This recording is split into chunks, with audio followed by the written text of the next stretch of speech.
The objective of this topic is to know the procedure used to perform the etch test and the results obtained from the test.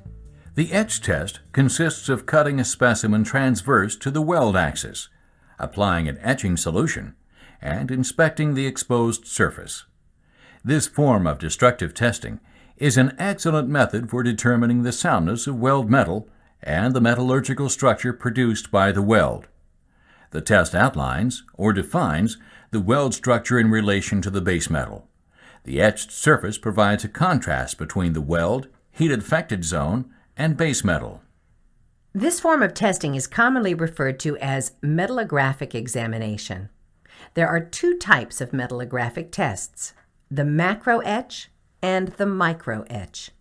The macro etch test is commonly used to qualify fillet welding procedures and welders. Specimens are evaluated for weld soundness and depth of penetration.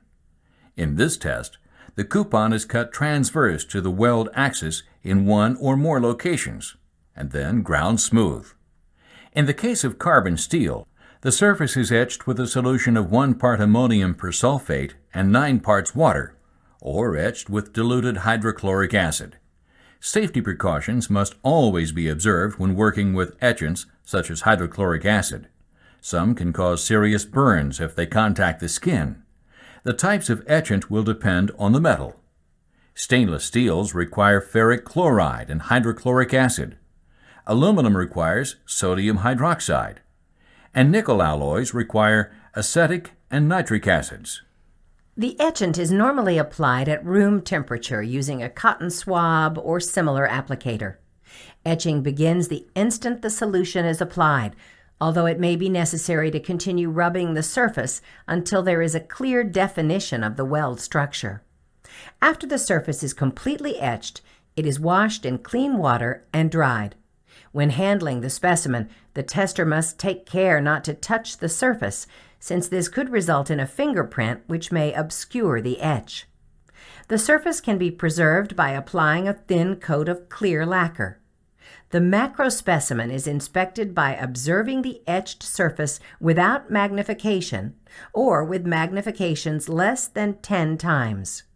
An X is used to represent the number of times larger the area appears under a magnifying lens.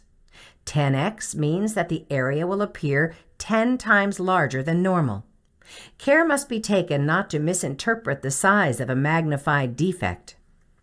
The etched surface is examined for weld soundness by evaluating visible discontinuities such as cracks, porosity, incomplete fusion, slag inclusions, and lack of penetration. The number of weld passes are also visible, which help determine where problems occur and how the procedure can be modified to solve them. Published welding codes provide standards of acceptability for evaluating macro etch specimens for the purpose of qualifying procedures and welders. Once the evaluation is complete, the results are recorded on qualification reports or quality control documents. The microspecimen is inspected by examining the etched surface through a microscope with magnifications greater than 10. This test is commonly used for failure analysis purposes in order to evaluate the metallurgical structure of the weld, fusion zone, and heat-affected zone. Microspecimens are prepared similar to the macrospecimens, except that the surface is carefully ground and polished to a mirror-like finish to remove all scratches.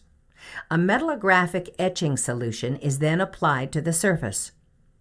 Nitrile is the most common for use with carbon steel, consisting of 5% nitric acid in methyl alcohol.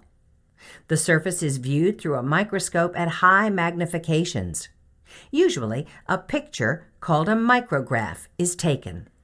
The metallurgical structure of the weld metal, fusion zone, and heat-affected zone are analyzed for characteristics such as grain size, carbon content, and ferrite content. Few codes require an examination this detailed. However, it is helpful for evaluating solutions to welding problems on both ferrous and non-ferrous metals. Micro-examinations require a trained metallographer with skill in metal preparation, knowledge of the test procedure, and the necessary experience to interpret the results.